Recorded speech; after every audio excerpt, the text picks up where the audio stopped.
Assalamualaikum warahmatullahi wabarakatuh. Jumpa lagi bersama Bapak. Semoga kalian bisa mengikuti pembelajaran kali ini dengan baik. Sebelum itu, marilah kita berdoa terlebih dahulu.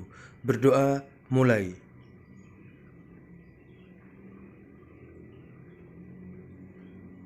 Pada pertemuan kali ini, kita akan membahas materi kelas 6, tema 1, subtema 1, pembelajaran 6. Seperti biasa, materi kali ini akan disampaikan oleh Ibu Amelia Madona. Mari kita simak video berikut.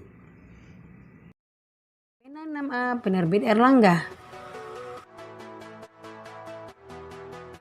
Kompetensi dasar pada pembelajaran 6 ini adalah PPKN KD 1.1 bersyukur kepada Tuhan Yang Maha Esa atas nilai-nilai Pancasila secara utuh sebagai satu kesatuan dalam kehidupan sehari-hari. KD 2.1 bersikap penuh tanggung jawab sesuai nilai-nilai Pancasila dalam kehidupan sehari-hari. Kemudian KD 3.1 menganalisis penerapan nilai-nilai Pancasila dalam kehidupan sehari-hari. KD 4.1 menyajikan hasil analisis pelaksanaan nilai-nilai Pancasila dalam kehidupan sehari-hari. Kemudian untuk KD Bahasa Indonesia, KD 3.1 menyimpulkan informasi berdasarkan teks laporan hasil pengamatan yang didengar dan dibaca. Dan KD 4.1 menyajikan simpulan secara lisan dan tulis dari teks laporan hasil pengamatan atau wawancara yang diperkuat oleh bukti. Itulah KD PPKN dan Bahasa Indonesia pada pembelajaran 6.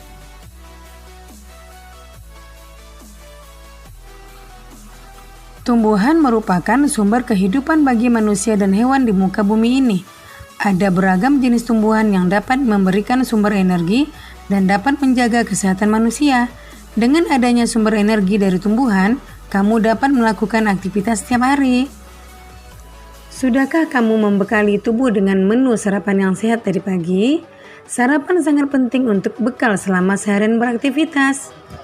Jadi, anak-anak ibu jangan lupa sarapan ya.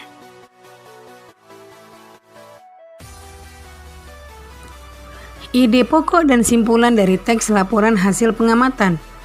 Teks laporan memuat informasi umum dan informasi khusus. Informasi-informasi tersebut dapat ditemukan dengan membaca secara utuh dan seksama. Dalam sebuah teks laporan juga terdapat ide pokok dan juga simpulan. Ayo ingat kembali yang dimaksud dengan ide pokok dan simpulan. Mari anak-anak ibu kita baca teks tumbuhan sumber karbohidrat, protein, dan vitamin. Setelah itu kita tentukan ya ide pokok dan kesimpulannya. Paragraf pertama, manusia dan hewan memerlukan makanan untuk melakukan aktivitas sehari-hari. Oleh karena itu, jenis tumbuhan yang banyak mengandung sumber energi perlu dikonsumsi setiap hari. Ada beragam jenis tumbuhan yang mengandung karbohidrat seperti padi, jagung, dan juga umbi-umbian. Nah, sekarang kita tentukan ide pokok dari paragraf pertama. Ayo, anak-anak ibu, apa ide pokoknya? Ya, ide pokok dari paragraf pertama adalah manusia dan hewan memerlukan makanan untuk melakukan aktivitas sehari-hari. Kemudian, bagaimana dengan simpulannya? Kesimpulannya, manusia dan hewan memerlukan makanan. Nah, itu adalah ide pokok dan kesimpulan dari paragraf pertama. Jadi, ide pokoknya berada pada awal paragraf. Kemudian kesimpulannya adalah rangkuman dari satu paragraf tersebut. Kemudian kita baca paragraf kedua. Manusia dan hewan juga memerlukan makanan yang cukup mengandung protein untuk pertumbuhannya, seperti untuk tumbuh tinggi, besar, dan mengganti sel-sel yang rusak dalam tubuh. Ada beberapa jenis tumbuhan yang mengandung protein sehingga membuat kita tumbuh sehat. Tumbuhan tersebut adalah kacang kedelai yang terdapat pada tahu dan tempe, kacang tanah, kacang merah, kacang hijau, serta jenis kacang-kacangan yang lainnya. Nah, kemudian dari paragraf kedua kita dapat menentukan ide pokoknya. Ide pokok pada paragraf kedua ini juga terletak pada awal paragraf, yaitu manusia dan hewan juga memerlukan makanan yang cukup mengandung protein untuk pertumbuhannya. Kemudian kesimpulannya apa? Ya, simpulannya Karena paragraf kedua ini menceritakan tentang protein, jadi simpulannya adalah protein sangat penting bagi manusia dan hewan. Nah, itulah ide pokok dan kesimpulan dari paragraf kedua. Kemudian kita baca lagi paragraf ketiga. Manusia membutuhkan jenis makanan yang mengandung vitamin. Vitamin diperlukan untuk menjaga kesehatan dan melindungi tubuh dari serangan berbagai penyakit. Ada beragam jenis tumbuhan yang mengandung vitamin untuk menjaga tubuh kita agar selalu sehat, yaitu sayuran dan buah-buahan. Sayuran dan buah-buahan termasuk meliputi bayam, kangkung, kacang panjang, terong, buncis, tomat, pepaya, mangga, apel, jeruk, dan banyak lagi jenis-jenis buahan yang lainnya. Nah, dari paragraf ketiga ini kita dapat menentukan ide pokoknya. Ide pokoknya adalah manusia membutuhkan jenis makanan yang mengandung vitamin. Nah, kemudian untuk kesimpulannya, vitamin sangat penting bagi manusia karena paragraf ketiga ini menceritakan tentang pentingnya sumber vitamin bagi kehidupan manusia. Itulah ide pokok dan kesimpulan dari 3 paragraf ini. Anak-anak ibu ulangi baca dalam hati ya, kemudian tentukan ide pokok dan simpulannya. Untuk mengingat kembali, kamu buka pembelajaran 4 agar kamu mengetahui apa yang dimaksud dengan ide pokok dan kesimpulan. Kemudian kita menuju ke muatan PPKN, yaitu KD 3.1 dan 4.1. Penerapan sila ketiga Pancasila dalam kehidupan sehari-hari.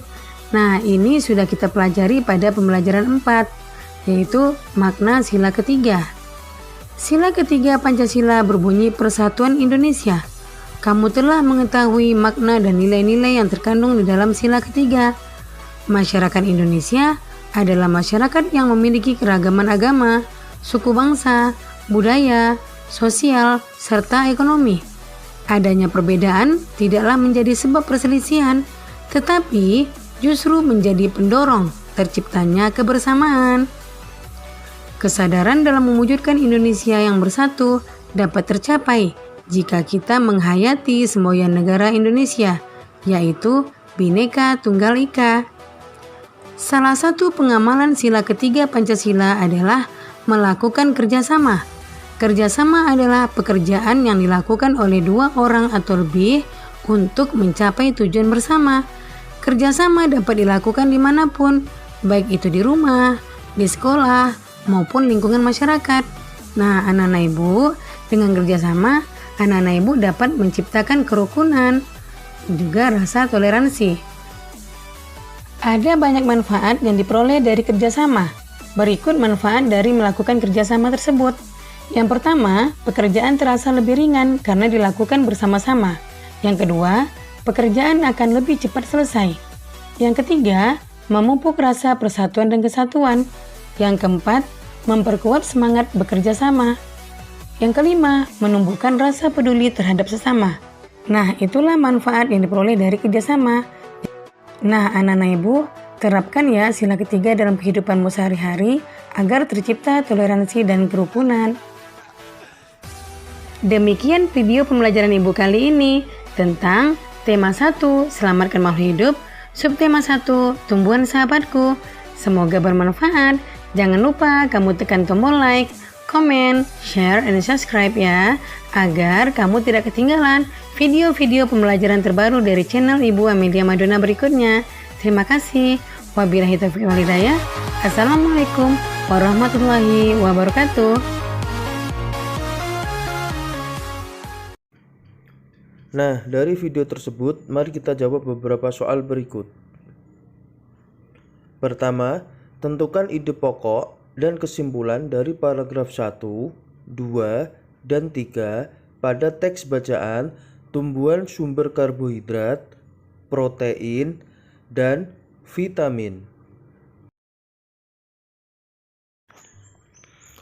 2. Jelaskan penerapan sila ketiga dalam kehidupan sehari-hari.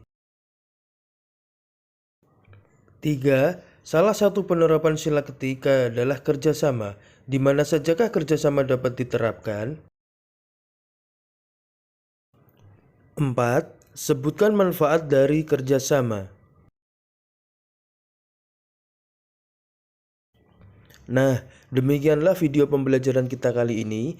Jangan lupa untuk tetap menjaga kesehatan dan berdoa selalu agar pandemi segera berlalu. Wassalamualaikum warahmatullahi wabarakatuh.